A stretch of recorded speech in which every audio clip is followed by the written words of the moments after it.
ஓம் சாந்தி sister. ஓம் சாந்திங் brother. குஷி குஷியா இருக்கீங்களா sister? நல்லா இருக்கும், குஷியா இருக்கேன் பிரதர். நீங்க எப்படி இருக்கீங்க? நானும் டபுள் குஷியா பாபா இருக்கேன் நினைவு பாபா நினைவு சூப்பரா இருக்குது சிஸ்டர். இன்னைக்கு அவ்வியத்த வாணி வேற, நல்ல சூப்பர் பவர்ஃபுல் வாணி சிஸ்டர். சூப்பரா இருந்துச்சு முரளி. சரி வாசிக்கலாம் சிஸ்டர் இன்னைக்கு. 29/6/2025 காலை முரளி. ஓம் சாந்தி. அவ்யக்த பாப்தாதா. ரிவைஸ் டேட் வந்து 31/12/2005.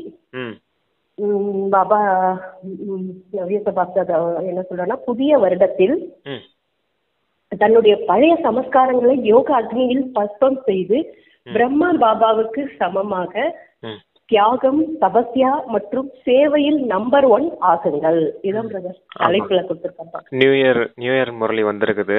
அதான் புது வருடம் வந்திருக்குது. இந்த வருடத்துல நீங்க உங்களுடைய பழைய சம்ஸ்காரத்தெல்லாம் யோக அக்னினால பஸ்பம் செய்யுங்க. பிரம்மா பாபாவுக்கு சமமா தியாகம், தபஸ்யா, சேவையில நம்பர் 1 ஆகுங்க அப்படின்னு சொல்லியிருக்காங்க. Okay sister. ஓகேங்க பிரதர். அந்த பழைய சமஸ்காரம்ன்றது வந்து நம்மளோட அந்த இந்த 2 யுகத்தோட சமஸ்காரத்தை பாபா வந்து அசுர சமஸ்காரம் அதை வந்து பாபா நினைவுல பஸ்பம் செய்ய சொல்றாரு. ஆமா. ஓகேங்க பிரதர். இன்று பாப்தாதா 4 பக்கங்களிலும் உள்ள முன்னால் அமர்ந்திருந்தாலும் அல்லது தூரத்தில் இருப்பினும் உள்ளத்தால் அருகாமையில் இருக்கக்கூடிய அனைவருக்கும் 3 விஷயங்களுக்கான வாழ்த்துக்களை கொடுத்து கொண்டிருக்கிறார். 1, புதிய வாழ்விற்கான வாழ்த்துக்கள். 2வது, புதிய யுகத்திற்கான வாழ்த்துக்கள். மற்றும் 3வது, இன்றைய புது வருடத்திற்கான வாழ்த்துக்கள். நீங்கள் அனைவரும் கூட புதிய வருடத்திற்கான வாழ்த்துக்களை கொடுப்பதற்காகவும் எடுப்பதற்காகவும் வந்திருக்கிறீர்கள். சொல்ல போனால் உண்மையான உள்ளத்தின் குஷியினுடைய வாழ்த்துக்களை பிராமண ஆத்மாக்களாகிய நீங்கள் எடுக்கவும் செய்கிறீர்கள், கொடுக்கவும் செய்கிறீர்கள். இன்றைய தினம் முக்கியத்துவம் வாய்ந்தது. விடை கொடுப்பதும் நடந்தேறுகிறது. பழையதற்கான மேலும் வரவேற்பதும் புதியதற்கான நடந்தேறுகிறது. விடை கொடுப்பது மற்றும் வரவேற்பதற்கான சங்கம யுகம் இது. இன்றைய தினம் சங்கமத்திற்கான தினம் என்று சொல்லப்படுகிறது. சங்கமத்தின் மதிப்பு மிகவும் உயர்ந்தது. சங்கம யுகத்தின் மதிப்பின் காரணமாக இன்று இந்த பழைய மற்றும் புதிய வருடத்திற்கான சங்கமத்தை எவ்வளவு ஆரவாரத்துடன் கொண்டாடுகின்றார்கள் என்பது உங்களுக்கு தெரியும். சங்கம யுகத்தின் மகிமையின் புகழ் காரணத்தினால மட்டுமே இந்த பழைய மற்றும் புதிய வருடத்திற்கான சங்கமத்திற்கு மகிமை இருக்கிறது. எங்கே 2 நதிகள் சந்திக்கிறதோ அங்கு சந்திப்பு ஏற்படுகிறது. அதற்கும் கூட மகிமை இருக்கிறது. எங்கே நதி மற்றும் கடலுக்கான சங்கமம் ஏற்படுகிறதோ அதற்கும் கூட மகிமை இருக்கிறது. ஆனா அனைத்தையும் விட மிகப்பெரிய மகிமை இந்த சங்கம யுகமாகும். புருஷோத்தம யுகத்தினுடையதாகும். அப்படிப்பட்ட மகிமைக்குரிய சங்கம யுகத்தில் தாங்கள் பிராமண பாக்கியவான் ஆத்மாக்களாக அமர்ந்திருக்கிறீர்கள். இந்த போதை இருக்கிறதா? ஒருவேளை யாரேனும் உங்களிடம் வந்து நீங்க எப்படிப்பட்ட சமயத்துல காலகட்டத்துல இருக்கிறீங்க என்று கேட்டா கலியுகத்தில் இருப்பதாக சொல்வீங்களா அல்லது சத்தியுகத்தில் இருப்பதாக சொல்வீர்களா? பெருமிதத்துடன் என்ன சொல்வீர்கள்? நாங்கள் இந்த நேரம் புருஷோத்தம சங்கம யுகத்தில் இருக்கிறோம். நீங்கள் கலியுகவாசிகள் அல்ல, சங்கமயுகவாசிகள். மேலும் இந்த சங்கமயுகத்திற்கு ஏன் விசேஷ மகிமை இருக்கிறது? ஏனெனில் பகவான் மற்றும் குழந்தைக்கான சந்திப்பு இங்கு ஏற்படுகிறது. ஓகே. புது வருடத்திற்கான வாழ்த்துக்கள், புது யுகத்திற்கான வாழ்த்துக்கள், புது வாழ்வுக்கான வாழ்த்துக்கள் அப்படின்னு 3 வாழ்த்துக்கள் சொல்லியிருக்காரப்பா. புது வாழ்க்கை அப்படிங்கறத நம்ம முதல்ல சூத்திரனா இருந்தோம், இப்ப பிராமணனா மாறி இருக்கோம். அப்படின்னா இது புது வாழ்க்கை இல்லையா நமக்கு? அப்ப இது புது வாழ்க்கைக்கான வாழ்த்துக்கள் சொல்றாரு. அப்புறமேல புது வருடத்திற்கான வாழ்த்துக்கள் அப்படின்னா இப்ப டிசம்பர் 31 நாளைக்கு ஜனவரி 1 வரப்போகுது. அதனால அந்த புது வருடத்துக்கான வாழ்த்துக்கள் சொன்னாரு. புது யுகத்திற்கான வாழ்த்துக்கள். இப்ப நீங்க கலியுகத்துல இருக்கீங்களா சத்தியுகத்துல இருக்கீங்களா? 2க்கு நடுவுல சங்கம யுகத்துல இருக்கீங்க இல்லையா? அப்ப அந்த புது யுகம் ஆரம்பிச்சிருக்குது இல்லையா? புது யுகத்துல நீங்க வாழ்ந்துட்டு இருக்கீங்க இல்லையா? அதுக்கான வாழ்த்துக்களை தந்தை சொல்லியிருக்காரு. இப்ப கடலும் நதியும் இணையிற இடத்த தான் சங்கமம் அப்படின்னு சொல்லி அங்க திருவிழா கொண்டாட்டம் கும்பமேளா அப்படிலாம் கொண்டாடிட்டு இருக்காங்க. ஆனா இங்க பாருங்க, ஆத்ம நதிகளான நீங்களும் பரமாத்மா கடலும் ரெண்டும் சந்திக்கக்கூடிய நேரம் இதுதான் சங்கம யுக நேரம். இதற்கு எவ்வளவு மகத்துவம் இருக்குது பாருங்க அப்படிங்கிறத பாபா சொல்லியிருக்காங்க. பரமாத்மாவும் ஆத்மாவும் சந்திக்கக்கூடிய நேரத்தை தான் சங்கம யுகம் அப்படின்னு கொண்டாடிட்டு இருக்கோம் அப்படின்றத சொல்லியிருக்காங்க. சரிங்க சிஸ்டர். ஏன்னா இங்க பகவானே இருக்காரு, குழந்தைகளுக்கான சந்திப்பும் இருக்கு. அதுதான் இங்க கொண்டாட்டம், சந்திப்பும் நடைபெறுகிறது. வேறு எந்த யுகத்திலுமே இந்த மாதிரி நடைபெறுவது கிடையாது. அந்த கொண்டாட்டத்தை கொண்டாடுவதற்காக வந்திருக்கிறீங்க, அந்த சந்திப்பின் கொண்டாட்டத்தை கொண்டாடுவதற்காக எங்கெங்கிருந்தோ வந்திருக்கிறீங்க என்றாவது கனவிலாவது யோசித்தது உண்டா? அதாவது ஆத்மாவாகிய எனக்கு டிராமாவில் இப்படியும் கூட பரமாத்மாவை சந்திக்கக்கூடிய பாக்கியம் நிச்சயிக்கப்பட்டு இருக்கிறது என்று. ஆத்மாவுக்கு பரமாத்மாவை சந்திக்கும் பாக்கியம் இருந்தது, மேலும் இருக்கிறது. தந்தையும் ஒவ்வொரு குழந்தையோட பாக்கியத்தை பார்த்து பார்த்து மகிழ்ச்சி அடைகிறார். ஆகா பாக்கியவான் குழந்தைகளே, ஆகா தன்னுடைய பாக்கியத்தை பார்த்து உள்ளத்தில் தனக்காக ஆகா நான் ஆஹா ஆஹா என்னுடைய பாக்கியம், ஆஹா என்னுடைய பாபா, ஆஹா என்னுடைய பிராமண பரிவாரம், ஆஹா இந்த பாடலை உள்ளத்தில் தானாகவே பாடிக்கொண்டு இருக்கின்றீர்கள் தானே என்று இந்த சங்கமத்தின் நேரத்தில் ஆத்மா மற்றும் பரமாத்மாவோட சந்திப்பு நேரத்துல எந்தெந்த விஷயங்களுக்கு விடை கொடுக்க வேண்டும் என்று யோசித்து விட்டீர்களா? எல்லோரும் யோசித்தீர்களா? சதா காலத்திற்காக விடை கொடுக்க வேண்டும். ஏனென்றால் சதா காலத்திற்கு விடை கொடுக்கும் போது சதா காலத்திற்கான வாழ்த்துக்களை கொண்டாட முடியும். அப்படிப்பட்ட வாழ்த்துக்களை கொடுங்கள். அதாவது உங்களுடைய முகத்தை பார்த்து உங்கள் முன்னால் வரக்கூடிய எந்த ஒரு ஆத்மாவும் கூட வாழ்த்துக்களை பெற்று மகிழ்ச்சியாகி விட வேண்டும். யார் உள்ளத்தால் வாழ்த்துக்களை கொடுத்து வாழ்த்துக்களை பெறுகிறார்களோ அவர்கள் சதா காலத்துக்கு எப்படி தென்படுவார்கள்? சங்கமிக பரிஸ்தாவாக தென்படுவார்கள். எல்லோரும் இதற்கான புருஷார்த்தத்தை தானே செய்கின்றீர்கள். ஓகே. அது என்ன சொல்றாங்கன்னா, இப்ப டிராமால நீங்க நினைச்சு கூட பார்த்திருக்க மாட்டீங்க, இப்படி ஒரு வாய்ப்பு நமக்கு கிடைச்சிருக்குமா? ஆத்மா பரமாத்மாவை சந்திக்கக்கூடிய நேரம் இந்த சாக்காரத்திலேயே பாபா வந்திருக்காரு அப்படின்னா அதை சந்திக்கக்கூடிய ஒரு பாக்கியம் இப்ப உங்களுக்கு கிடைக்கும். நீங்க கனவுல கூட நினைச்சு பார்த்திருப்பீங்களா? அப்படிப்பட்ட பாக்கியம் இப்ப இந்த சமயம் உங்களுக்கு கிடைச்சிருக்குது பாருங்க. பாபாவும் சொல்றாரு, ஆகா என்னுடைய பாக்கியவான் குழந்தைகளே, உங்களுடைய பாக்கியத்தை பார்த்து நானே மகிழ்ச்சி அடைகிறேன் அப்படின்னு சொல்றாரு. நீங்களும் இந்த ஆகா ஆகா பாடல் பாடிட்டு இருக்கீங்க தானே. ஆகா நான், ஆகா எனது பாக்கியமே, ஆகா என்னுடைய பாபா, ஆகா எனது பிராமண பரிவாரம் இப்படின்னு ஆகா ஆகான்ற பாடல் பாடிட்டு இருக்கீங்க தானே அப்படிங்கிறத கேட்டிருக்காரு.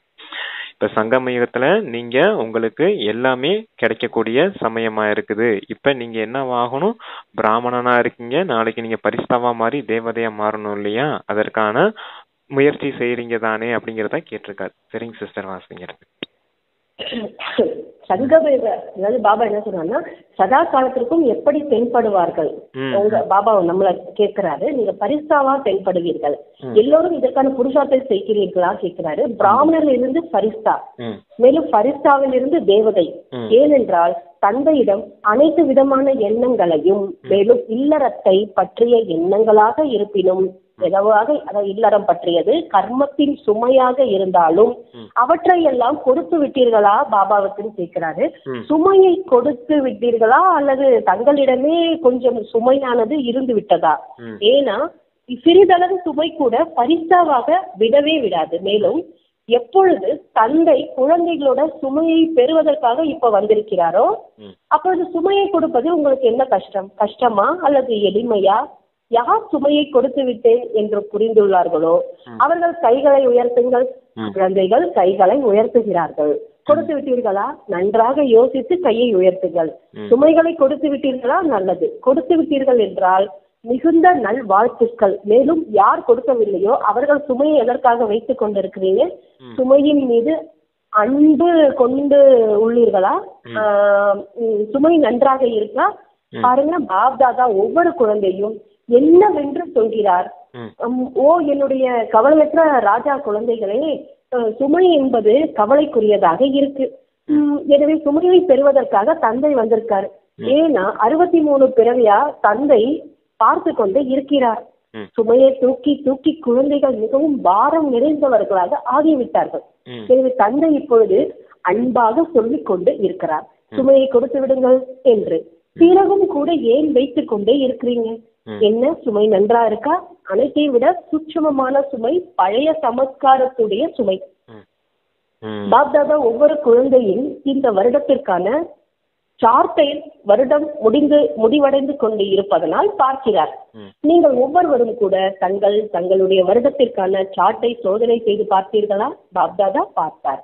அநேக குழந்தைகளுக்கு இந்த பழைய உலகின் மீது ஈர்ப்பு குறைந்து உள்ளது. பழைய சம்பந்தங்கள் உறவுகள் மீதும் ஈர்ப்பும் கூட குறைந்திருக்கு. ஆனா பழைய சமஸ்காரங்களோட சுமைதான் அநேகரிடம் அப்படியே இருக்கு. ஏதேனும் ஒரு ரூபத்துல, அதாவது மனசுல அசுத்த எண்ணங்கள் இல்லை என்றாலும் வீணான எண்ணங்கள் சமஸ்காரம் ஒரு குறிப்பிட்ட சதவீதத்தில் இப்பொழுது தென்படுது. வார்த்தையும் தென்படுகிறது. சம்பந்தம் தொடர்பிலும் கூட ஏதேனும் சமஸ்காரம் இப்பொழுது கூட தென்படுகிறது. எனவே இன்று பாப்தாதா அனைத்து குழந்தைக்கும் வாழ்த்துக்கள் கூடவே செய்கையும் கொடுக்கிறார். அதாவது நீங்கள் வைத்துக் கொண்டு இருக்கக்கூடிய சமஸ்காரம் உங்களுக்கு சரியான நேரத்தில் ஏமாற்றத்தை கொடுத்துவிடும். அதன் கூடவே கடைசி நேரத்தில் ஏமாற்றம் அடைவதற்கான கருவியாகவும் இருக்கும். எனவே இன்று சமஸ்காரத்தை சம்ஹாரம் தகனம் செய்யுங்க. ஒவ்வொருவரும் தன்னுடைய சமஸ்காரத்தை தெரிந்து வைத்திருக்கிறீர்களா? விடவும் விரும்புகிறீர்கள், தொந்தரவாகவும் இருக்கிறது. ஆனா சதா காலத்துக்கு மாற்றத்தை கொண்டு வருவது தீவிர புருஷார்த்தியாக ஆகவில்லை. புருஷார்த்தம் செய்கிறீர்கள், ஆனால் தீவிர புருஷார்த்தியாக ஆகவில்லை. காரணம் ஏன்? தீவிர புருஷார்த்தம் என்பது ஏற்படாமல் உள்ளது. அதாவது காரணம் இதுதான். ஏற்படாமல் இருப்பதற்கு காரணம் எதுவென்றால், எப்படி ராவணனை கொன்றார்கள், கொன்றதோடு இல்லாமல் கூடவே எரிக்கவும் செய்தார்கள். அதே போல கொள்வதற்கு பழைய சமஸ்காரத்தை புருஷார்த்தம் செய்கிறீர்கள் எரிப்பதற்காக. ஆனா சற்று நேரத்திற்கு அதுவும் மயக்க நிலையை அடைகிறது. ஆனா நீங்கள் எரிப்பதே இல்லை. எனவே மயக்க நிலையிலிருந்து அவ்வப்பொழுது அது எழுந்து வந்து விடுகிறது. ஓகே, என்ன சொல்றாருன்னா, நீங்க இப்ப பரிசாவாகணும். எப்ப நீங்க பரிசாவாவீங்கன்னா, டபுள் லைட்டா இருந்தீங்கன்னா பரிசாவாவீங்க. ஒன்னு நான் ஆத்மாங்கிற ஒளியில இருக்கும் போது, இன்னொன்னு வெயிட்லெஸ் சுமை இல்லாம இருக்கும் போது நீங்க டபுள் லைட் பரிசாவா இருப்பீங்க. ஆனா இப்போ உங்களுக்கு இந்த சுமையெல்லாம் தந்தை கிட்ட கொடுத்துருங்க அப்படின்னு சொல்றாரு. பலவிதமான எண்ணங்களின் சுமை, இல்லற விஷயங்களின் சுமை, கர்மத்தின் சுமை எல்லாத்தையுமே தந்தை கிட்ட கொடுத்துருங்க. அப்பனா தான் உங்களால பரிசா ஆக முடியும் அப்படின்னு சொல்லியிருக்காரு. பரிசா ஆகணும் நீங்க கண்டிப்பா. அதுக்காக இந்த சுமையெல்லாம் தந்தைகிட்ட கொடுத்துருங்க. 63 பிறவிகளா சுமையை தூக்கி தூக்கி தூக்கி உங்களுக்கு பழக்கமாயிருச்சு. பாப்தாதும் பரந்தாமத்துல இருந்து உங்களை பார்த்துட்டே தான் இருந்திருக்கேன். நீங்க சுமையை தூக்கிட்டே வந்திருக்கீங்க. இப்ப எல்லா சுமையும் தந்தைகிட்ட கொடுத்துருங்க அப்படின்னு சொல்லியிருக்காரு. சுமைய தந்தை வாங்குறதுக்காக வந்திருக்காரு. நீங்க ஏன் கொடுக்க மாட்டேன்றீங்க அப்படிங்கறத கேட்டிருக்காரு. இப்ப எல்லாம் தந்தைகிட்ட சுமையை கொடுத்துருங்க அப்படின்னு சொல்றாரு. எது அதிகமான சுமையா இருக்குது அப்படின்னா, இப்ப உங்களுடைய புருஷார்த்தத்துல தேகம், தேகத்தின் உறவுகள், தேக சம்பந்தம், தேக உலகம், இந்த 4 விஷயங்கள்ல இருந்து நீங்க விடுபட்டீங்கன்னா பரிசுத்தமாயிடலாம். இப்ப அந்த தேகத்தின் சம்பந்தம், தேகத்தின் உறவுகள், அவங்க மீதெல்லாம் ஈர்ப்பு கிடையாது உங்களுக்கு. பழைய உலகத்தின் மீதெல்லாம் உங்களுக்கு ஈர்ப்பு இல்லாம போயிருக்குது. இருந்தாலும் பழைய அந்த ஈர்ப்பு இல்லாம போயிருந்தாலும், ஆனாலும் இப்ப வீண் சங்கல்பத்தின் அந்த ஈர்ப்பு உங்களுக்கு இருக்குது அப்படின்றத சொல்லியிருக்காரு. அப்புறம் கூடவே இந்த பழைய இந்த சம்ஸ்காரம் இருக்கு இல்லையா, அதனுடைய ஈர்ப்பும் அதிகமா இருக்குது. இப்ப அந்த சம்ஸ்காரத்தின் ஈர்ப்பு எல்லாத்தையுமே இப்ப அந்த யோகா அக்னினால நீங்க எரிக்கணும் அப்படிங்கறத சொல்லியிருக்காரு. அசுர சம்ஸ்காரத்தை தான் அந்த ராவணன் அப்படின்னு சொல்லுவாங்க அப்பா. இப்ப அந்த ராவணனுடைய சம்ஸ்காரம் அம்ச அளவுல கூட உங்களுக்கு இருக்கக்கூடாது. அம்சம் இருந்துச்சுன்னா அது வம்சமா மாறிடும். இப்ப அந்த சம்ஸ்காரம், ராவணனுடைய சம்ஸ்காரம் எந்த மாதிரி ஒரு சூழ்நிலையில இருக்குதுன்னா, நீங்களும் அதுக்கு கவனம் கொடுத்து அழிக்க பாக்குறீங்க. அதுவும் ஒரு அடி வாங்கினோடனே அது மயக்கமாயிருது. அதாவது சம்ஸ்காரம் உள்ள அடங்கி போயிருக்குது. திரும்ப என்ன ஆயிருது அப்படின்னா, மீண்டும் எழுந்து வந்துருது. மயக்கமாயிட்டு நீங்க எரிக்கல அப்படிங்கறத சொல்றாரு. அங்க ராவணனை கொன்னுட்டு என்ன செய்யறாங்க அப்படின்னா, யுத்த மைதானத்துல ராமர் வந்து ராவணனை அழிச்சது மாதிரி காமிக்கிறாங்க. முதல்ல இறந்துருவான், ராவணன் இறந்து போயிடுவான். அப்புறமேலு அவனை தீ மூட்டி எரிச்சிடுவாங்க.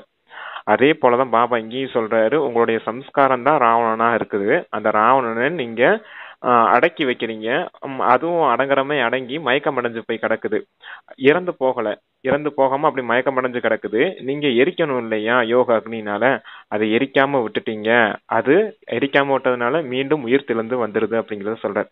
அதாவது பழைய சம்ஸ்காரத்தை நம்ம என்னதான் மாத்துறதுக்கு முயற்சி செஞ்சாலும் அது மாற மாட்டேங்குது, மீண்டும் உயிர் பெற்று வந்துருது அப்படிங்கிறதுக்காக அதை சொல்லியிருக்காங்க. அடுத்த பேராகிராஃப்ல சூப்பரா சொல்லுவார். சரிங்க சிஸ்டர். எனவே பழைய சமஸ்காரத்தை சம்ஹாரம் தகனம் செய்வதற்காக இந்த புதிய வருடத்தில் யோகா அக்னி மூலமா எரிப்பதற்கான திட சங்கல்பத்தில் கவனம் வையுங்க. இந்த புதிய வருடத்துல என்ன செய்ய வேண்டும் என்று கேட்கிறீர்கள் தானே? தேவைக்கான விஷயம் என்பது தனி. முதலில் சுயத்திற்கான விஷயம்.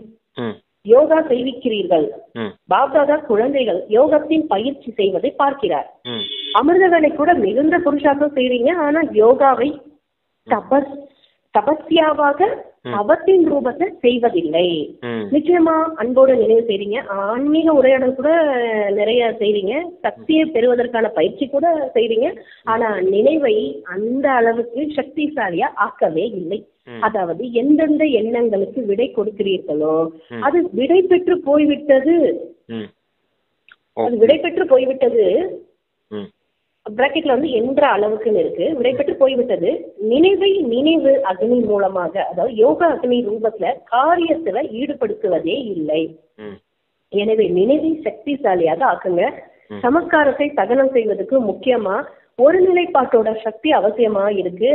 எந்த சுப ரூபத்தில் ஒருநிலைப்பட்டு இருக்க விரும்புகிறீர்களோ, எவ்வளவு நேரம் ஒருநிலைப்பட்டு இருக்க விரும்புகிறீங்களோ அதற்கான ஒருநிலைப்பாட்டோட சங்கல்பத்தை செய்து, மேலும் பழைய சமஸ்காரத்தை தகனம் செய்வதையே யோகாங்கினி என்று சொல்லப்படுது. பெயர் அடையாளம் முதற்கொண்டு அழிந்து போக வேண்டும். ஒன்றாலும் கூட சடலம் என்பது இருந்து விடும் அல்லவா? தகனம் செய்த பிறகுதான் பெயர் அடையாளம் அழிந்து போகுது. எனவே இந்த புதிய வருடத்தில் நினைவை சக்திசாலியாக நிலைக்கு கொண்டு வருவதற்கு பாபா முயற்சி செய்திருக்காரு. எந்த சொரூபத்துல நீங்க இருக்க விரும்பினாலும் மாஸ்டர் சர்வ சக்திவான் ஆகிய நீங்க கட்டளையிட்டு சமாப்தம் செய்யக்கூடிய சக்தி உங்களுடைய கட்டளையை ஏற்கப்படவில்லை என்பது இருக்கவே முடியாது. எஜமானர் நீங்கள் அல்லவா? மாஸ்டர் என்று சொல்லப்படுகிறது அல்லவா? மாஸ்டர் கட்டளையிட்டு சக்தி ஆஜராகவில்லை எனில் அவர்கள் மாஸ்டர் என்று எப்படி சொல்லப்படுவார்கள்? எனவே பாப்தாதா பார்க்கிறார். அதாவது ஏதேனும் பழைய சமஸ்காரங்கள் அம்சம் அளவு கூட இருந்ததுன்னா இப்பொழுது கூட இருக்கு. மேலும் அந்த அம்சம் இடையிடையே வம்சத்துக்கு பிறப்பு கொடுத்து விடுகிறது. செயல் வரை அது தன் காரியத்தை செய்து விடுகிறது. யுத்தம் செய்ய நேரிடுகிறது. நேரத்தோட அனுசாரம் குழந்தைகளோட யுத்த சொரூபத்தை பார்ப்பதில் பாப்தாதாவுக்கு மகிழ்ச்சியே இல்லை. பாப்தாதா ஒவ்வொரு குழந்தையும் எஜமான ரூபத்துல பார்க்க இப்பொழுது விரும்புகிறார். கட்டளையிட்டால் வந்தேன் ஐயா என்று இருத்தல் வேண்டும். அனைத்து சக்திகளும் வர வேண்டும். எனவே இந்த வருடத்தில் தனக்காக என்ன செய்ய வேண்டும் என்று கேட்டீர்கள் தானே? சக்திசாலியாக கவலையற்ற ராஜாவாக ஆக வேண்டும் என்று பாபா சொல்றார். ஏன்னா எல்லாரோட லட்சியம் இதுதானே. யாரேனும் உங்களிடம் உங்களோட லட்சியம் என்ன என்று கேட்டால் என்ன சொல்வீங்க? நாங்க உலகத்தின் ராஜ்யத்தை பெற போகிறோம், ராஜ்ய அதிகாரிகளாக ஆக போகிறோம் என்றுதான் சொல்கிறீர்கள். தன்னை ராஜயோகி என்று சொல்லிக் கொள்கிறீர்கள். பிரஜா யோகி இல்லை தானே? இந்த முழு சபையில் யாரேனும் பிரஜா யோகி இருக்கிறீர்களா? யார் ராஜயோகி அல்லது பிரஜா யோகியாக இருக்கிறீர்கள்? ஆசிரியர்கள், டீச்சர் யாரேனும் இருக்கிறீர்களா? உங்களுடைய சென்டரில் பிரஜா யோகி இருக்கிறார்களா? சொல்லும் போது எல்லோரும் ராஜயோகி என்று சொல்கிறீங்க. பிரஜா யோகியா என கேட்டா யாருமே கையை கூட உயர்த்துவதே இல்லை. நன்றாகவும் இருப்பதில்லை தானே இது கேட்பதற்கு. கையை உயர்த்துவதில் பாபாவுக்கு கூட பெருமையாக இருக்கு. பாப்தாதா பெருமையுடன் சொல்றாரு, நீங்க எல்லாம் ராஜயோகி என்று. சங்கமயுகத்தில் கூட ஒவ்வொரு குழந்தையும் ராஜா குழந்தை என்று, எந்த ஒரு தந்தையும் உலகில் என்னுடைய ஒவ்வொரு குழந்தை ராஜா குழந்தை என்று பூரிப்புடன் கூற முடியாது. ஆனால் என்னுடைய குழந்தை பாபா சொல்ற ராஜா குழந்தை என்று. ஆனா பாப்தாதா சொல்றாரு, என்னுடைய ஒவ்வொரு குழந்தையும் சுயராஜ்ய அதிகாரி ராஜா குழந்தை என்று. பிரஜா யோகியாக என்று கேட்கும் போது கைகளை உயர்த்துவதில்லை தானே? அப்படி என்றால் ராஜா தானே நீங்கள். ஆனா சோம்பேறியான ராஜாவாக ஆகிவிடாதீர்கள் அது சொல்றாரு. ஓகே சிஸ்டர், ஸ்பீக்கர் ஆன் பண்ணிருக்கீங்களா? இல்லைங்க பிரதர். ஆன் பண்ணிக்கோங்க. ஏன் பிரதர்? ஓகே சிஸ்டர், ஒன்றும் இல்லை. இல்லை ஃபோன் மொபைலில் ஸ்பீக்கர் ஆன் பண்ணால் ஆன் பண்ணிக்கோங்க சிஸ்டர் சொன்னேன். அப்படி எக்கோ அடிக்குதா? இல்லை இல்லை, ஆன் பண்ணிக்கோங்க, அதான் உங்களுக்கு ஈஸியாக இருக்கும் படிக்கும்போது. ஓகேங்க பிரதர். என்ன சொல்லியிருக்காருன்னா, நீங்க எல்லோரும் இப்ப ராஜயோகிகளா இருக்கீங்க, பிரஜா யோகி கிடையாது அப்படின்னு சொல்லியிருக்காரு. நீங்க ஃபர்ஸ்ட் அது யோக அக்னியின் மூலமா பழைய சம்ஸ்காரத்தை எரிக்கணும். ஆனா அது அம்ச ரூபத்துல இருந்தாலும் அது வம்சமா மாறிடும் அப்படிங்கிறத சொல்லியிருந்தாரு. அந்த பழைய சம்ஸ்காரத்தை நீங்க யோக அக்னியின் மூலமா எரிக்கணும் அப்படின்னா அந்த ஒரு நிலைப்பாடு உங்களுக்கு இருக்கணும், ஒரு முகப்பாடு, ஒரே ஏக்கிர ஸ்திதியில நிலைச்சிருந்தீங்கன்னா அதனுடைய அந்த பழைய சம்ஸ்காரம் மாற்றம் அடையும் அப்படின்னு சொல்லியிருந்தாரப்பா.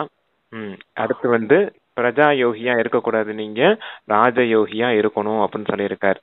அனைத்து சக்திகளும் உங்களுடைய கட்டுப்பாட்டுல இருக்கணும். நீங்க எல்லோரும் யாரா இருக்கீங்க? மாஸ்டர் சர்வசக்திவானா இருக்கீங்க. மாஸ்டர் சர்வசக்திவான் கட்டளை இட்டாருன்னா சக்திகள் எல்லாம் ஆஜராகிட்டேன், கட்டளைப்படி நடக்கணும் இல்லையே, கட்டளைப்படி நடக்கணும் இல்லையா? அப்ப அந்த கட்டளைப்படி நடக்கிறதுக்கு நீங்க உங்களுக்கு அந்த யோக சக்தி சேமிப்பாகி இருக்கணும். கட்டளையிட்டோடனே வந்தேன் ஐயா அப்படின்னு நிக்கணும் எல்லா சக்திகளும் அப்படிங்கறத சொல்லியிருக்காரு. இது மாஸ்டர் சர்வசக்திவானுக்கு உதாரணமா சொல்றாரு. அடுத்து நீங்க சுயராஜ்ய அதிகாரிகளா இருக்கணும் அப்படின்னு சொல்றாரு. உங்களுடைய கர்மேந்திரியங்கள் எல்லாமே உங்களுடைய கட்டுப்பாட்டுல இருக்கணும். அதுக்கு தான் சுயராஜ்ய அதிகாரின்னு பேரு, ராஜயோகின்னு பேரு. இப்ப நீங்க எல்லாரும் ராஜாவின் குழந்தைகள், தந்தையின் குழந்தைகள் ஒவ்வொருத்தருமே ராஜா குழந்தைகள் தானே அப்படிங்கறத சொல்றாரு.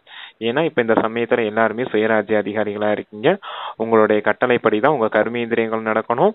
இந்த கர்மேந்திரியங்கள் மூலமா அதனுடைய நீங்க எந்த சக்திகளை வெளிப்படுத்தணும்னு நினைக்கிறீங்களோ அந்த சக்தியை வெளிப்படுத்தக்கூடியவர்களா நீங்க இருக்கணும் அப்படின்றத சொல்லியிருக்காங்க. பிரஜைகளுக்கு அடிமையாகக்கூடிய யோகிகள் கிடையாது. நீங்க ராஜா எஜமானர்கள் இல்லையா? எஜமானர்களின் கட்டளைக்கு அடங்கிதான் இந்த கர்மேந்திரியங்கள் நடக்கணும். உங்களுடைய சம்ஸ்காரமும் அந்த மனம் புத்தி எல்லாமே இயக்கமும் உங்களுடைய அண்டர் கண்ட்ரோல்ல இருக்கணும் அப்படிங்கிறதுக்காக அதை சொல்லியிருக்காரு பாபா. Okay sister.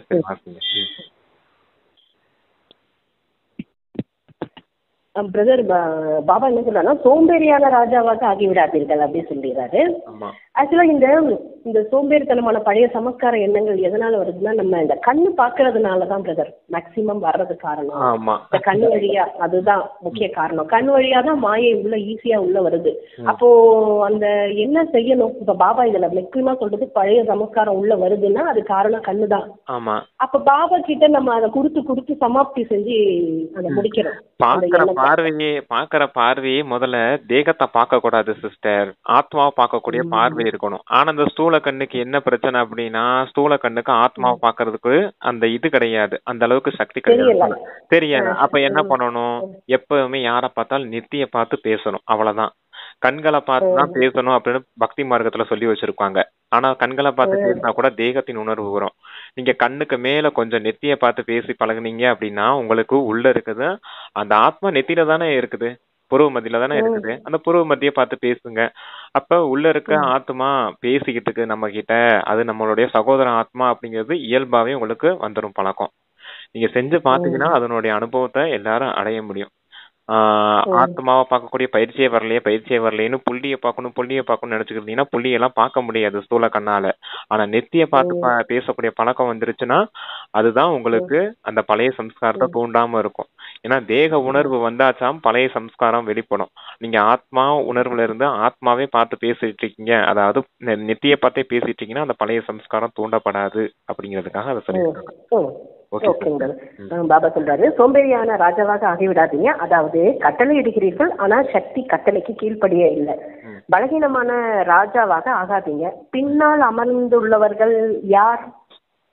பாபா கேட்கிறார். ராஜயோகி என புரிந்துள்ளவர்கள் அனைவரும் கையை உயர்த்துங்கள். மேலேயும் அமர்ந்துள்ளீர்கள், மேல் தளத்திலும் அமர்ந்துள்ளவர்கள் கைகளை அசைக்கிறார்கள். இன்று 18,000 சகோதரன் சகோதரிகள் இந்த கூடத்தில் அமர்ந்திருக்கிறார்கள். பாப்தாதா பார்த்து கொண்டிருக்கிறார். மேலே அமர்ந்துள்ளவர்கள் கைகளை தூக்குங்கள். இது கடைசி முறையில் இவ்வருடத்துக்கான பாப்தாதாவோட கடைசி சந்திப்பு மறுபடியும் ஆரம்பமாகும். 3 மாத காலம் புருஷார்த்தத்திற்கு பாப்தாதா தருகிறார். சரிதானே?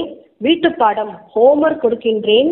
ஏன்னா இந்த இடையிடையே செய்யப்படும் ஹோம்ஒர்க் கூட கடைசி நேர பேப்பரில் சேமிப்பு ஆகும். எனவே 3 மாத காலத்தில் ஒவ்வொருவரும் தன்னுடைய சார்ட்டை சோதனை செய்யுங்கள். அதாவது நான் மாஸ்டர் சர்வ சக்திவானாக ஆகி எந்த ஒரு கர்மேந்திரியம் அல்லது சக்தியை எப்பொழுது கட்டளையிடுகிறேனோ, என்ன கட்டளையிடுகிறேனோ அப்பொழுது அந்த கட்டளை நடைமுறையில் நிறைவேற்றப்படுகிறதா அல்லது இல்லையா, செய்ய முடியுமா? முதல் வரிசையில் அமர்ந்துள்ளவர்கள் செய்ய முடியுமா? கைகளை உயர்த்தின. நல்லது. 3 மாத காலம் எந்த ஒரு பழைய சமஸ்காரமும் யுத்தம் செய்யக்கூடாது. சோம்பேறித்தனம் வேண்டவே வேண்டாம். ராயலான சோம்பேறித்தனத்தை கொண்டு வராதீர்கள். நடந்துவிடும். பாப்தாதாவிடம் இனிமையிலும் இனிமையான உரையாடலாம் செய்கின்றார்கள். சொல்கிறார்கள், பாபா நீங்கள் கவலைப்படாதீங்க, நடந்துடும். பாப்தாதா என்ன செய்வார்? குழந்தைகள் சொல்வதை கேட்டு கேட்டு சிரிக்கின்றார். ஆனா இந்த 3 மாத காலம் அவ்வாறு செய்வீர்களா என்றால் பாப்தாதா ஏற்றுக்கொள்ள மாட்டார். ஒப்புக்கொள்கிறீர்கள் சம்பந்தம் என கைகளை உயர்த்துங்கள். என்ன சொல்றாருன்னா சிஸ்டர், அங்க செய்து விடுவோம், ஆகிவிடும் அப்படின்லாம் சொல்றாங்க பாத்தீங்க இல்லையா? அதுதான் அந்த சோம்பேறித்தனமான ராஜாவினுடைய சம்ஸ்காரம். செய்து விடும், ஆகிவிடுவோம் அப்படிலாம் சொல்லியிருந்தீங்கன்னா பாப்தாதா சிரிப்பார். என்ன செய்வார் அப்படின்னு கேட்டு பொன் சிரிப்பு தான் செய்வார். ஆனா நீங்க எப்படிப்பட்டவங்களா இருக்கணும்? செய்தே ஆக வேண்டும் அப்படிங்கிற திட சங்கல்பத்தோடு இருக்கணும் அப்படின்னு இருக்கணும். அப்படி இருந்தாதான் அது மாற்றம் அடையும் அப்படிங்கிறார். அந்த பழைய சம்ஸ்காரம் எல்லாமே மாற்றம் அடையும். இந்த கர்மேந்திரியங்கள் எல்லாமே உங்களுடைய கண்ட்ரோல்ல எடுத்துட்டு வந்துருவீங்க தானே அப்படின்னு எல்லாரையும் கேட்கிறாரு. எடுத்துட்டு வந்துருவோம் அப்படின்னு சொல்லணும் அப்படிங்கறத சொல்றாரு. செஞ்சே தீருவோம், ஆகியே தீருவோம் அப்படின்னு சொல்லணும். ஆகிவிடும், செய்து விடும்னு அப்படி சோம்பேறித்தனமா சொல்லாதீங்க அப்படின்னு சொல்றாரு சிஸ்டர். சரி வாசிங்க. மனதார கைகளை உயர்த்துங்கள். சபையின் காரணமாக கைகளை உயர்த்தாதீர்கள். செய்துதான் ஆக வேண்டும். எவ்வளவு சகித்துக் கொள்ள நேரிட்டாலும் செய்யத்தான் வேண்டும். அத சொல்றாரு பாபா. சொல்ல வேண்டியது செஞ்சிடுவோம் சொல்லக்கூடாது. செஞ்சிட்டோம் பாபா சொல்லணும். ஆமா, கையை தூக்கும் போது கூட சபையின் காரணமா எல்லாரும் தூக்குறாங்களே அப்படின்னு நம்ம தூக்க கூடாது. மனதார கையை தூக்கணும். நான் செஞ்சே தீரவேன் அப்படின்னு ஊக்கத்தோட தூக்கணும். அதாவது உணர்வு பூர்வமா நம்ம உணரணும். பாபா சொல்றது அந்த வானிலேயே நம்ம அதை டச் பண்ணிடணும் பிரதர். அவர் சொல்லும் போதே அதை புரிஞ்சு, அம்மா அப்படிதான் பண்ணுவாங்களாம், வானில புரிஞ்சுருவாங்க, உணர்ந்துருவாங்க. அதுதான் பாபா இப்போ சொல்றாரு. அது உணரணும் பிரதர், உணர்ந்துடணும் நல்லா. சரிங்க பிரதர். அதான் மனதார உணர்ந்து கைகளை உயர்த்தணும் அது சொல்றாரு. சபையின் காரணமா கையை உயர்த்தாதீங்க, செய்துதான் ஆக வேண்டும். எவ்வளவு சகித்துக் கொள்ள நேரிட்டாலும், எதையேனும் விட வேண்டி நிலை ஏற்பட்டாலும் என்ன வாயிலும் பரவாயில்லை, செய்துதான் ஆக வேண்டும். பக்காவாக உறுதியாக இருக்கிறீர்களா? பக்காவா கேட்கிறார் பாபா. டீச்சர்கள் செய்வீர்களா? நல்லது. இந்த கிரீடம் அணிந்துள்ள குழந்தைகள் என்ன செய்வார்கள்? சின்ன சின்ன குழந்தைகள் கிரீடம் அணிந்தவாறு முன்னால் அமர்ந்துள்ளார்கள். கிரீடம் என்னவோ நன்றாக அணிந்துள்ளீர்கள், செய்துதான் ஆக வேண்டும். ஹோம்ஒர்க் நல்லது. ஆனா பாருங்கள், குழந்தைகள் கைகளை உயர்த்துகின்றார்கள். ஒருவேளை நீங்கள் செய்யவில்லை என்றால் என்ன செய்வது? அதையும் நீங்களே சொல்லிவிடுங்கள் கேட்கிறார் பாபா. பாப்தாதா பிறகு பாப்தாதாவோட ஒரு சீசனில் மதுபன் சந்திப்பில் வர விட போவது, அதாவது பாப்தாதாவோட ஒரு சீசன் மதுபனோட சந்திப்பில் வர விட போவது இல்லை. ஏனெனில் பாப்தாதா பார்த்து கொண்டு இருக்கிறாரு. நேரம் உங்களுக்காக அழைப்பு விடுத்து கொண்டே இருக்கு. நீங்க நேரத்திற்காக காத்திருப்பவர்கள் அல்ல, நீங்க ஏற்பாடுகளை செய்யக்கூடியவர்கள். நேரம் உங்களுக்காக காத்து கொண்டு இருக்கிறது. இயற்கை கூட, சதோ பிரதானமான இயற்கை கூட உங்களுக்காக அழைப்பு விடுத்து கொண்டிருக்கு. எனவே 3 மாதத்தில் தன்னுடைய சக்திசாலியான நிலையில இருந்து மீதமுள்ள சமஸ்காரத்தை மாற்றம் செய்யுங்கள். ஒருவேளை 3 மாத காலம் கவனம் வைத்தீர்கள் என்றால் அதன் பின்பும் கூட கவனம் வைப்பது பழக்கமாகி விடும். ஒரு முறை மாற்றம் செய்வதற்கான விதி சூத்திரம் தெரிந்துவிட்டால் அது மிகவும் காரியத்தில் பயன்படக்கூடியதாக இருக்கும். நேரத்திற்காக நீங்கள் காத்து கொண்டு இருக்காதீர்கள். எப்போது விநாசம் ஏற்படும், எப்போது விநாசம் வரும் என ஆன்மீக உரையாடலில் அனைவரும் கேட்கிறீங்க. வெளிப்படையாக பாபா சொல்வது இல்லை. ஆனா அந்த 3 மாதம் டைம் கொடுத்திருக்காரு. நீங்க அந்த சுயராஜ்ய அதிகாரி ஆகிறதுக்கும், உங்களுடைய சம்ஸ்காரத்தை மாத்துறதுக்கும், கர்மேந்திரியங்களை வசப்படுத்துறதுக்கும், சக்திசாலியான நிலை அது வர்றதுக்கும் உங்களுக்கு அந்த டைம் கொடுத்திருக்காரு. 3 மாசத்துக்குள்ள ஆயிருவீங்க தானே அப்படின்னு கேக்குறாரு. 3 மாசத்துக்குள்ள ஆகலைன்னா உங்களை என்ன செய்யலாம் அப்படின்னு கேக்குறாரு. உங்களுக்கு ஒரு சீசனுக்கு பாப் தாதாவை பாக்குறதுக்கு அனுமதி கிடையாது அப்படின்னு வேணா சொல்லிடலாமா அப்படின்னு கேக்குறாரு. அப்ப நீங்க இந்த 3 மாதம் டைம் கொடுத்துருக்குதுன்னா இந்த 3 மாதத்துக்குள்ள செய்து காட்டணும். 3 மாதத்துக்குள்ள நீங்க செய்து செய்து பழகிட்டீங்க அப்படின்னா அதுதான் சம்ஸ்காரமா மாறிடும் அப்படின்னு சொல்றாரு. 3 மாதத்துக்கு இதுக்கெல்லாம் கவனம் கொடுத்துட்டே இருந்தோம் அப்படின்னா அதுவே பழக்கமாயிடும் இல்லையா? அதுதான் இதுக்கான சூத்திரம், விதி, ஃபார்முலா இதுதான் அப்படிங்கறத சொல்றாரு. எதை பழக்க வழக்கத்துல கொண்டுட்டு வந்துட்டீங்களோ அது கண்டிப்பா சம்ஸ்காரமா மாறிடும் அப்படிங்கிறதுக்காக தான் சொல்றாரு. இந்த பழைய சம்ஸ்காரத்தை மாத்துறதுக்கான விதி இதெல்லாம் இருக்குது. இதெல்லாம் 3 மாசம் ஃபாலோ பண்ணி நடங்க. 3 மாசம் ஃபாலோ பண்ணி நடந்தீங்கன்னா அதுவே பழக்கத்துல வந்துடும், அதுவே சம்ஸ்காரம் ஆயிடும் அப்படின்னு சொல்றாரு. சரிங்க சிஸ்டர். ஓகேங்க. 3 மாசம்ன்றது அப்போ 90 நாள் வருது இல்லைங்களா? 31ஆம் தேதி பாபா வந்திருக்காரு. அந்த வருஷத்துல நியூ இயர் அன்னைக்கு வந்திருக்காரு. 3 மாசம் போது மார்ச் மாசம் வரைக்கும். அப்புறமேல் பாப் தாதா அந்த சீசன் முடிஞ்சிடும் இல்லையா? அதான் அந்த 3 மாசம் டைம் கொடுத்துருக்காரு. 3 மாசத்துல செஞ்சு முடிச்சிருக்கீங்க இல்லையா? கடைசி மில்லன்ல நான் கேட்பேன் நீங்க செஞ்சு முடிச்சிருக்கீங்களா முடிக்கலையா அப்படின்னு பாரு. சரிங்க சிஸ்டர். ஓகே. அப்ப பாபா சொல்றாரு, விநாசம் ஏற்படும் என ஆன்மீக உரையாடல் அனைவரும் கேட்கிறீங்க, வெளிப்படையா சொல்வதில்லை, ஆனா தங்களுக்குள்ளேயே பேசிக் கொள்கிறீர்கள். அதாவது எப்போது விநாசம் ஆகும் என்ன தெரியவில்லையே. 2 வருடங்கள் ஆகுமா, 10 வருடங்கள் ஆகுமா, எவ்வளவு வருடம் ஆகும்? நீங்கள் ஏன் நேரத்திற்கு அழைப்பு விடுத்துக் கொண்டு இருக்கிறீர்கள்? நேரம் உங்களுக்கு அழைப்பு விடுத்துக் கொண்டு இருக்கிறது. தந்தையிடம் கேட்கிறார்கள், தேதிய சொல்லுங்க, கொஞ்சம் வருடத்தேனும் சொல்லுங்கள்.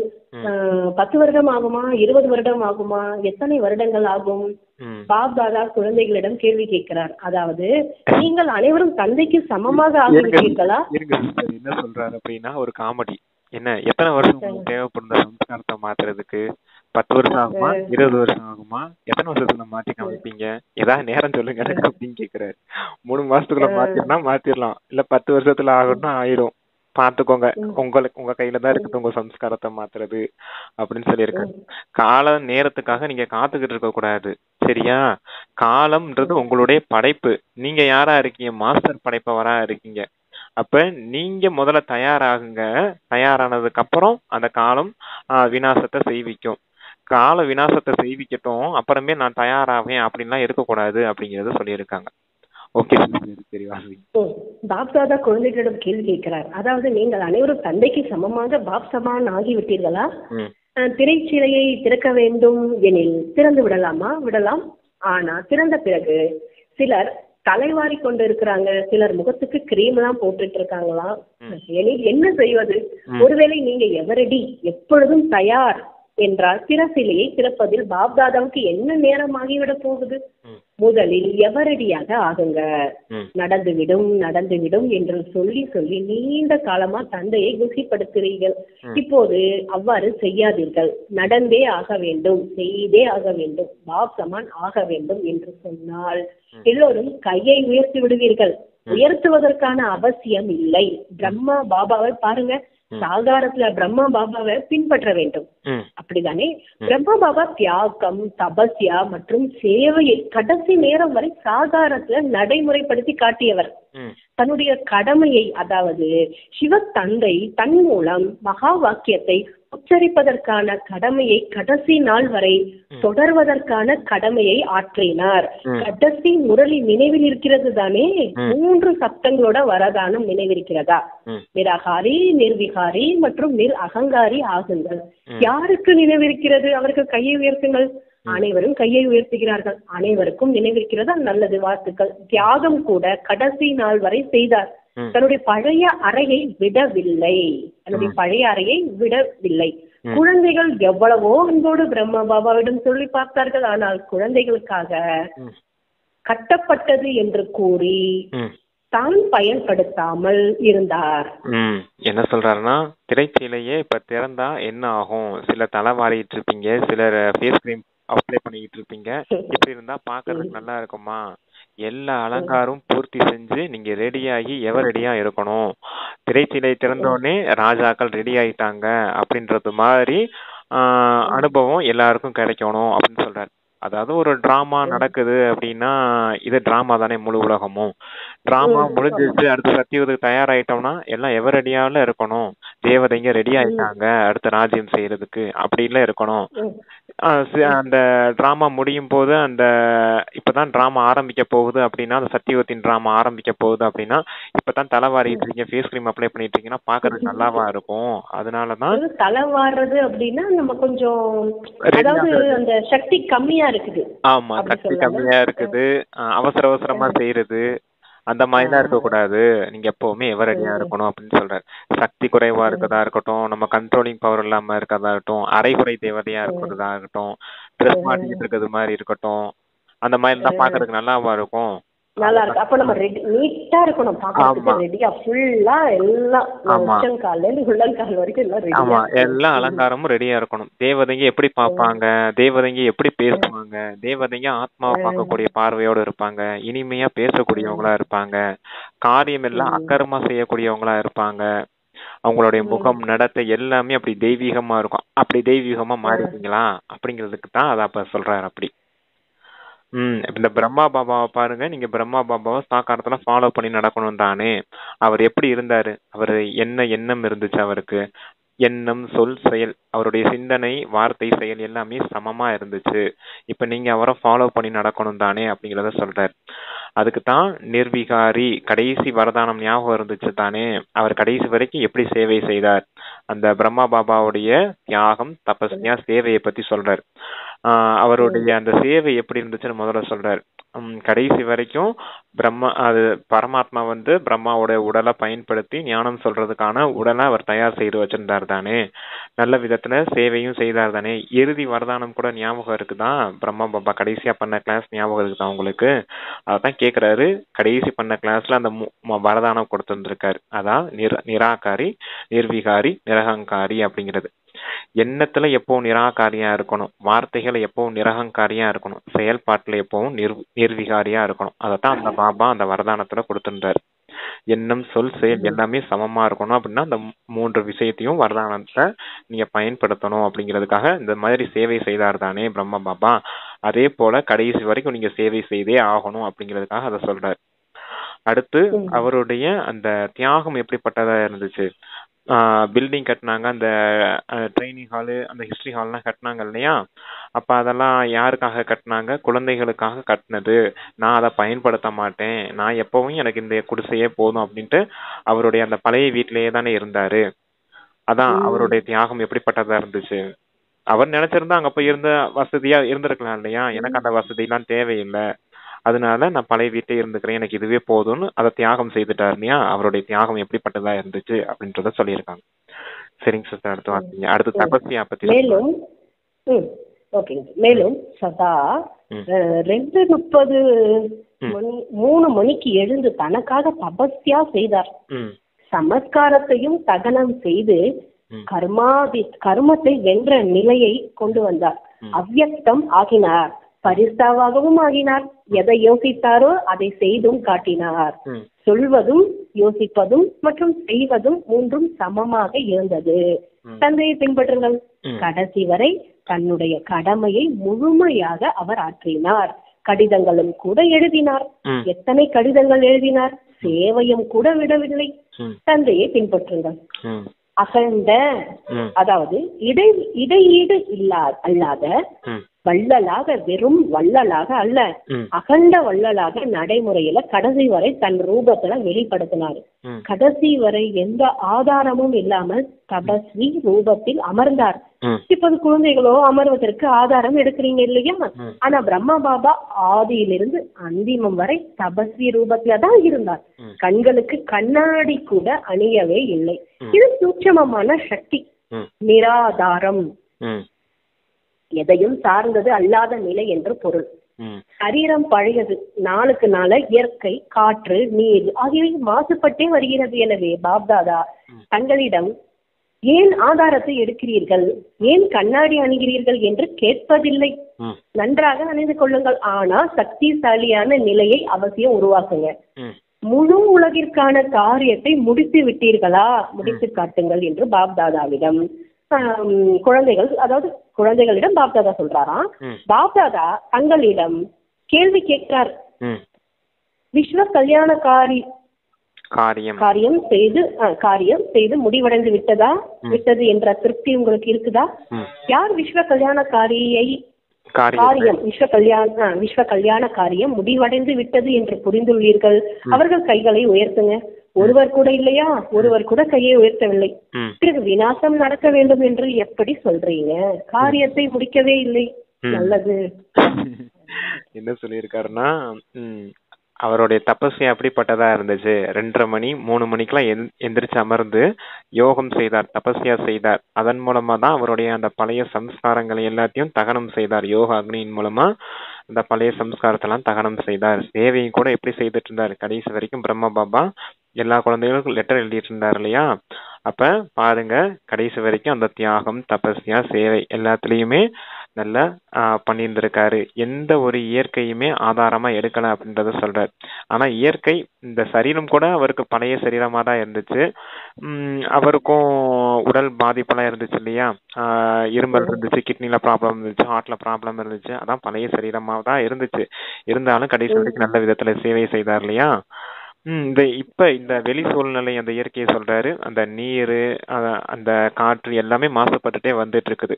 இதையெல்லாம் சத்துவ பிரதானம் ஆக்கணும்னாலும் அந்த தபஸ்யா ரூபம் மிகவும் அவசியமா இருக்குது. நீங்க தானே இதெல்லாம் மாத்தி ஆகணும் அப்படிங்கறத சொல்றாரு. கூடவே அந்த இயற்கைய அவர் பயன்படுத்தவே இல்லை அப்படிங்கறத சொல்றாரு.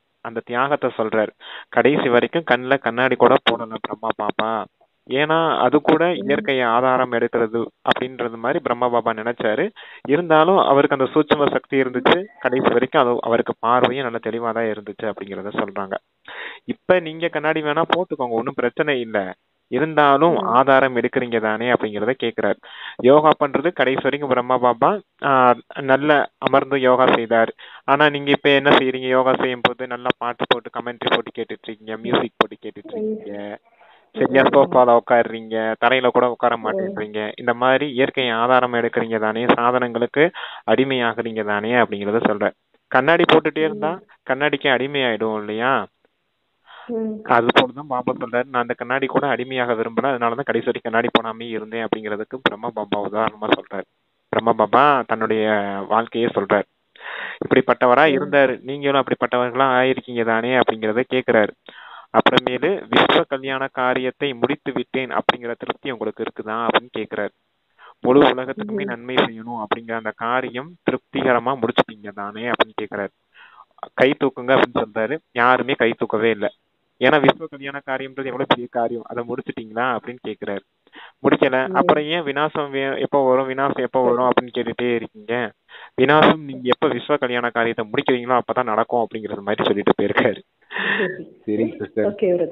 விநாசம் ஏன் எதிர்பார்க்க, இந்த இதுல இருந்து நம்ம சீக்கிரமா போயிட்டு புது வீட்டுல சந்தோஷமா இருக்கலாம்னு நினைக்கிறேன். ஆனா பாபா சொல்றத நம்ம செஞ்சு முடிச்சாதான் வரும், நடக்கும். அது சொல்றேன். நாலா பக்கங்களிலும் உள்ள சதா ஊக்கம் உற்சாகத்தின் மூலம் முன்னேறி செல்லக்கூடிய சதா தைரியத்தின் மூலம் பாப்தாதாவிடமிருந்து பல மடங்கு உதவி பெறுவதற்கு பாத்திரமாக ஆகக்கூடிய குழந்தைகளுக்கு, சதா வெற்றி ரத்தினமாக இருக்கக்கூடியவர்களுக்கு ஒவ்வொரு கல்பத்திலும் வெற்றியாளராக ஆகியிருந்தீர்கள். இப்பொழுது வெற்றியாளராக ஆகியிருக்கிறீர்கள். மேலும் ஒவ்வொரு கல்பத்திலும் வெற்றியாளராகவே இருப்பீர்கள். அப்படிப்பட்ட வெற்றியாளர் குழந்தைக்கு சதா ஒரு தந்தை, இரண்டாவதாக யாருமே இல்லை என்று இருக்கக்கூடிய சன்ஸ்கார், அதாவது பாபா சமஸ்காரத்தை கொண்டுள்ள குழந்தை. இந்த உலகின் மீது ஈர்ப்பு. சம்சார்னா உலகம் சிஸ்டர், சம்சார்னா உலகம். அந்த உலகத்தையே மறந்துட்டு என்னுடைய பாபா தான் என்னுடைய உலகம் அப்படின்னு இருக்கக்கூடிய குழந்தைகளுக்குன்றார். வெற்றியாளர் குழந்தைகளுக்கு, கல்ப வெற்றியாளர் குழந்தைகளுக்கும், அப்புறம் ஒரே பாபா தான் என்னுடைய உலகம் அப்படின்னு இருக்கக்கூடிய குழந்தைகளுக்கும் வாழ்த்துக்கள் சொல்றார். சதா வெற்றிக்கான வாழ்த்துக்கள் சொல்றார். சரி வாசிங்க அது சம்சாருக்கு அப்புறம். அதான் சன்சார் என்பது பிராக்கெட்ல உலகின் மீது தான் இருக்கு. உலகின் மீது ஈர்ப்பு இல்லாமல், மேலும் சன்ஸ்காரத்தின் மீது ஈர்ப்பு இல்லாமல், அதாவது இந்த உலகத்தின் மீது, பழைய உலகத்தின் மீது இரண்டு ஈர்ப்புகளில். சம்ஸ்காரம்ன்றது நம்மளுடைய பலகீனமான சம்ஸ்காரம். சம்சார் அப்படிங்கிறது அந்த உலகம். தேகத்தின் சம்ஸ்காரம், தேகத்தின் உலகம். அதத்தான் அப்பா தேகத்தின் சம்ஸ்காரம், தேகத்தின் சம்சார் அப்படின்றத சொல்லியிருக்காரு. சம்ஸ்காரம் சம்சார் ரெண்டுக்கும் அது அதனது ஓமைன்னு சொல்லுவாங்க இல்லையா, அத அர்த்தம் வேற இல்ல, வார்த்தை ஒரே ரைமிங்னு சொல்லுவாங்க இல்லையா, அந்த ரைமிங் வேர்டு யூஸ் பண்றாரு அப்பா, சம்சார் சம்ஸ்காரம் அப்படின்னு. சரி, ஓகே, வாசிங்க.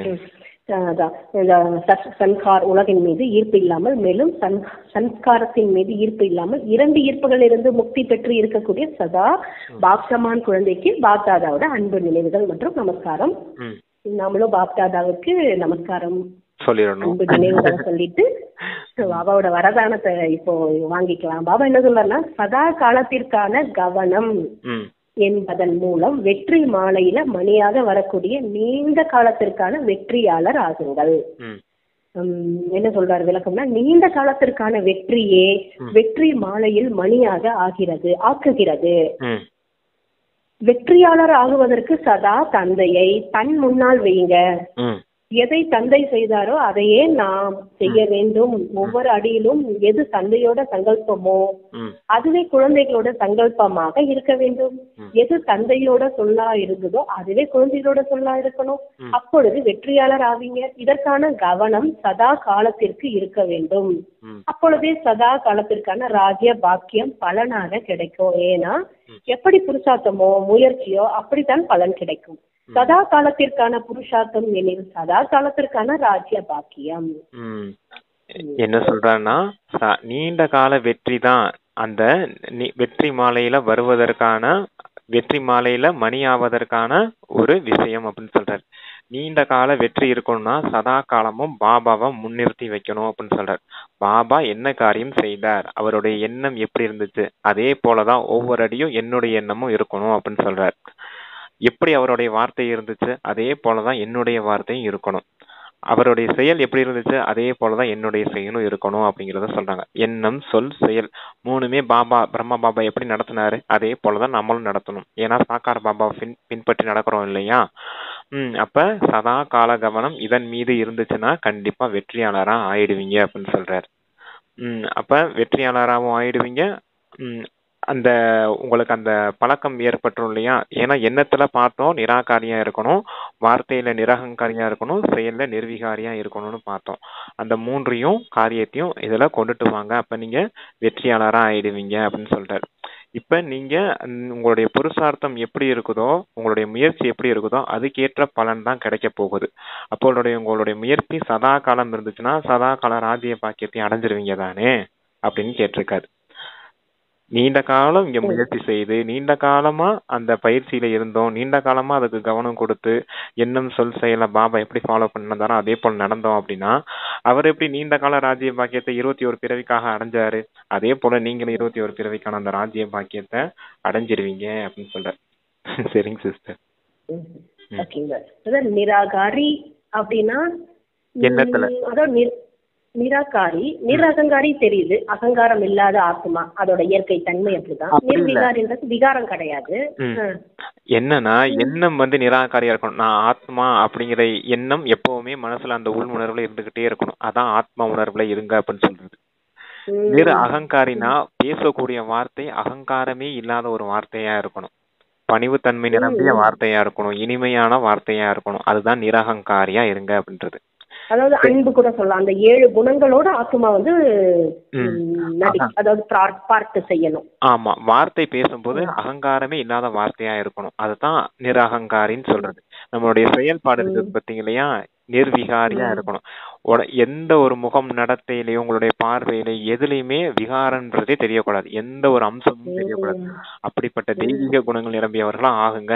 அதான் எண்ணம் சொல் செயல் நிராகாரி நிரகங்காரி நிர்விகாரி அப்படின்னு சொல்றது பாபா. இதுல பாபா எப்படி ஃபாலோ பண்ணி நடந்தாரு அதே போல நீங்கள் நடந்தீங்கன்னா நீண்ட காலமா இதே பயிற்சியில இருந்தீங்க அப்படின்னா நீண்ட காலமான அந்த ராஜ்ய பாக்கியத்தை அடைவீங்க அப்படின்றத வரதானமா கொடுத்துருக்காரு. ஆனா அதுக்கான கவனம் கொடுக்கணும் அப்படின்னு சொல்லியிருக்காரு. கரெக்டா தான் சொல்ல வரேன் பிரதர். அவ்வளவு ஈஸியான பயிற்சி கிடையாது. இதுக்கு கவனம் கொடுத்துட்டே இருக்கக்கூடிய பயிற்சி. டக்குன்னு மாறிடக்கூடாது. அந்த முகமோ முக பாவனை இந்த முகத்தை தெரிஞ்சிடும். அதுதான் பாபா சொல்றாரு, உள்ள இருக்கிறத மாத்தணும். ஆமா, அதான் சம்ஸ்காரம் உங்களை மாத்தி விட்டுருது அப்படின்னு சொல்றாரு. அந்த சம்ஸ்காரத்தை எரிக்கணும்னா யோகா அக்னியில இருந்து பழைய சம்ஸ்காரத்தை மாத்துங்க அப்படின்னு சொல்லியிருந்தாரு. ஓகேங்க பிரதர். உள்ள எங்கதான் இருக்குன்னே தெரியல, ஓடியாந்துருது. அதுதான் சமஸ்காரம். அது ஒரு நாள்ல போகக்கூடிய சம்ஸ்காரம் இல்ல, 63 பிறவிகளின் பழக்க வழக்கம், 2500 வருஷம் சம்ஸ்காரம் அது. சரியா? அத கொஞ்ச காலத்துல மாத்தணும்னா அந்த பாபா அந்த 3 மாசம் டைம் கொடுத்தாரு பாத்தீங்க இல்லையா? நீங்க பழக்கம் பண்ணிக்கிட்டே இருக்கணும். பழக்கம் வழக்கமா மாறும், வழக்கம் சுபாவமா மாறும், அந்த சுபாவம் சம்ஸ்காரமா மாறி போயிடும். பழக்க வழக்கத்துல 3 மாசம் கொண்டுட்டு வாங்க, அது கண்டிப்பா சம்ஸ்காரமா ஆகும் சொன்னார் இல்லையா? அதான் பழக்கத்துல கொண்டுட்டு வரணும். பிராக்டிஸ். அதாவது ஒரு நாள்ல எல்லாம் இதெல்லாம் முடியாது. பாபா கொடுத்து பாபாவுக்கே தெரியுது 3 மாசம் இருக்காரு. நம்ம அவசரப்படுறோம் பிரதர். அவசரப்படுறது பாபா நினைச்சா முடிஞ்சிடும், நானும் அது கிடையாது அப்படின்றாரு. அதாவது விதிபூர்வமா சொல்றாரு பாபா, 3 மாசம் டைம் அதுக்கு எடுத்துக்கோங்க அப்படின்னு. ஆமா, சரி, ஓகே. ஸ்லோகன். சரிங்க பிரதர். ஸ்லோகன் சேவையில சதா ஆஜர் ஆகுவது என்பது உண்மையான அன்போட அடையாளம் அப்படின்ற. ஆமா, சேவையில எப்பவும் ஆஜராகி இருக்கீங்கன்னா தந்தைக்கு அந்த உண்மையான அன்பினுடைய அடையாளம் கொடுக்குறீங்க அப்படின்றத சொல்றாரு. சேவைக்கு ஆஜராகிறீங்க அப்படின்னா உண்மையான அன்பு இருக்குது. தந்தையின் மீது அன்பு இருந்தாதான் சேவையை செய்ய முடியும். தந்தையின் மீது அன்பு இல்லைன்னா சேவையை செய்ய முடியாது. எந்த சேவையுமே செய்ய முடியாது. தந்தை மீது அன்பு இருந்தாதான் சென்டர்ல போய் கர்மனா சேவையை செய்யறதா இருக்கட்டும், வீட்டு சேவை செய்யறதா இருக்கட்டும். தந்தையின் அன்பு இருந்தாதான் வாட்சா சேவையும் செய்ய முடியும். தந்தையின் மீது அன்பு இருந்தாதான் மனசா சேவையும் செய்ய முடியும். தந்தையின் மீது அன்பு இருந்தாதான் தன சேவையும் செய்ய முடியும். எல்லா சேவையும் செய்யணும்னா தந்தையின் மீது அன்பு இருக்கணும். அதான் சேவைக்கு எப்பவுமே தந்தையின் அன்பின் அந்த அதுதான் அடையாளம் அப்படின்னு சொல்றாரு. Okay sister. ஓகேங்க. அவ்வியக்த சமைக்கு ஆத்மீக ஸ்திதியில இருப்பதற்கான பயிற்சி செய்யுங்க. அதாவது அந்த ஆன்மீக தன்மை, அதாவது ஆத்ம உணர்வுக்கு கொண்டு வரது. பாபா என்ன சொன்னா, உள்நோக்கு முகம் உடையவரா ஆகுங்க. எப்படி ஒரு மனிதன் கண்ணாடி முன்னால் நின்ற உடனேயே அது சுயத்தை, அந்த மனிதரை பிரதிபலிக்கிறது, அந்த காரியத்தை செய்து விடுகிறதோ, அது போல உங்களுடைய ஆத்மீக ஸ்திதி, அந்த உள்ள இருக்கிற ஆத்மாவோட சக்தி என்ற கண்ணாடி, அந்த முன்னால எந்த ஒரு ஆத்மா வந்தாலும் ஒரு நொடியில அதான் சுயத்தினுடைய ஆத்மாவினுடைய சொரூபம் தரிசனம் அல்லது சாட்சாத்காரத்தை பெற்றுவிட வேண்டும். உங்களுடைய ஒவ்வொரு செயல், ஒவ்வொரு நடத்தை ஆன்மீக தன்மையோட ஈர்ப்பு இருக்க வேண்டும்ன்றாரு. ஆன்மீக தன்மையோட ஈர்ப்பு இருக்கணும். யார் தூய்மையான ஆத்மீக பலம் நிறைந்த ஆத்மாவாக இருக்கிறாங்களோ அவங்க அனைவரையுமே தன் பக்கம் அவசியம் இருப்பார்கள். எப்படி ஒரு கண்ணாடி முன்னாடி போய் நிக்கிறோம் அப்படின்னா அது அந்த தேகத்தின் ரூபத்தை அப்படியே பிரதிபலிச்சு காட்டும் இல்லையா கண்ணாடி? அதே போல நீங்களும் இப்போ ஒரு கண்ணாடி ஆகுங்க. உங்களுடைய ஆத்மீக ரூபத்துல உங்க ஆத்மீக சக்தியின் மூலமா நீங்களும் ஒரு கண்ணாடி ஆகுங்க. உங்களை யார் பார்க்க வந்தாலும் அவங்களுடைய ஆத்மாவினுடைய ரூபம் அவங்களுக்கு சாட்சாத்காரமா ஆகணும் அப்படின்னு சொல்றாரு. உங்களை பார்த்தா அவங்களுக்கு நாமளும் ஆத்மாவா இருக்கும், இப்படிப்பட்ட சக்தி நவ்ய ஆத்மா அப்படிங்கிற அனுபவம் அவங்களுக்கு ஏற்படணும் அப்படின்னு சொல்றாரு. நீங்களும் ஒரு கண்ணாடி ஆகுங்க. உங்களை பாக்குறவங்களுக்குலாம் நம்மளும் ஒரு ஆத்மா அப்படிங்கிறது மாதிரி அனுபவம் ஆகணும் அப்படின்னு சொல்றாரு. உங்களுடைய செயல்பாடுகளா இருக்கட்டும், உங்களுடைய நடத்தைகளா இருக்கட்டும், எப்பவுமே அந்த ஆன்மீக தன்மை நிரம்பியதா இருக்கணும். யார் அப்படிப்பட்ட தூய்மையின் பலம் நிரம்பிய ஆத்மாக்களாக இருப்பாங்களோ அவர்கள் அனைவரையும் கவர்ந்தெழுப்பார்கள் அப்படின்னு சொல்லியிருக்காங்க.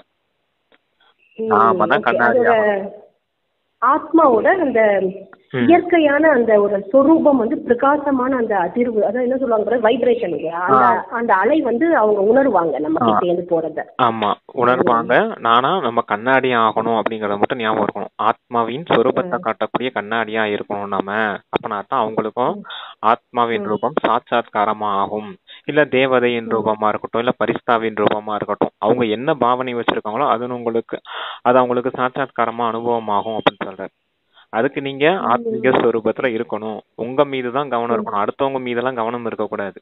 நான் ஆத்மாவா இருக்கணும் அப்படின்னு, நான் பரிஸ்தாவா இருக்கணும், நான் தேவதை ரூபத்துல இருக்கணும், தெய்வீக தன்மையை வெளிப்படுத்தணும்னு உங்க மீது உங்களுக்கு கவனம் இருந்துச்சுன்னா அது அடுத்தவங்களுக்கு சாட்சாத்காரமா ஆகும் அப்படிங்கறத சொல்லியிருக்காங்க. அதாவது ஆத்மா வந்து அவங்க தெரியும், அவங்களுக்கு அவங்க பாப்பாங்க. ஆமா அத ஆமா சொல்றீங்க. ம் ஆத்மாவை அவங்களால பார்க்க முடியும். ம். ஆனா பாபா வந்து பார்க்க முடியாதுன்னு வர ஆத்மாவை, அதை கேட்கிறேன், அதனால கேட்டேன். ஆத்மாவை பார்க்க முடியும், ஆனா உங்களுக்கு அந்த சொரூபம் அனுபவமாகும்.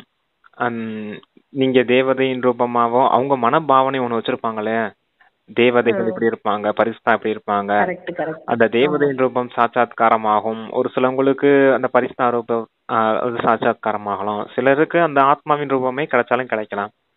இப்ப விவேகானந்தருக்கு கூட அந்த ராமகிருஷ்ண பரமஹம்சருடைய அந்த ஆத்மாவின் சாட்சாத்காரம் கிடைச்சதெல்லாம் சொல்லுவாங்க இல்லையா? அந்த ஆமா. மாதிரி சாட்சாத்காரம் கிடைக்கும் அப்படிங்கறத பாபா சொல்றார். ஆமா, பார்த்ததா சொல்லுவாங்க. அந்த ஜோதி எங்களுக்கு அந்த சிவனோட ஜோதி தெரிஞ்சது அப்படின்னு சொல்லுவாங்க இல்லையா? அப்படின்றாங்க. அது அவங்களுடைய மனோபாவனை எப்படி இருக்குதோ அதுக்கேத்த மாதிரி கிடைக்கும் அப்படின்னு சொல்றாங்க. Okay sister. ஓகே ஓகே, இது ரொம்ப ஆழமான முரளி. இது நான் திரும்ப திரும்ப எல்லாம் கேட்கணும், 2-3 தடவை படிக்கணும். Okay brother. ஓம் சாந்தி. Thank you sister. Thank you Baba. Thank you Bap Dada. Okay, thank you.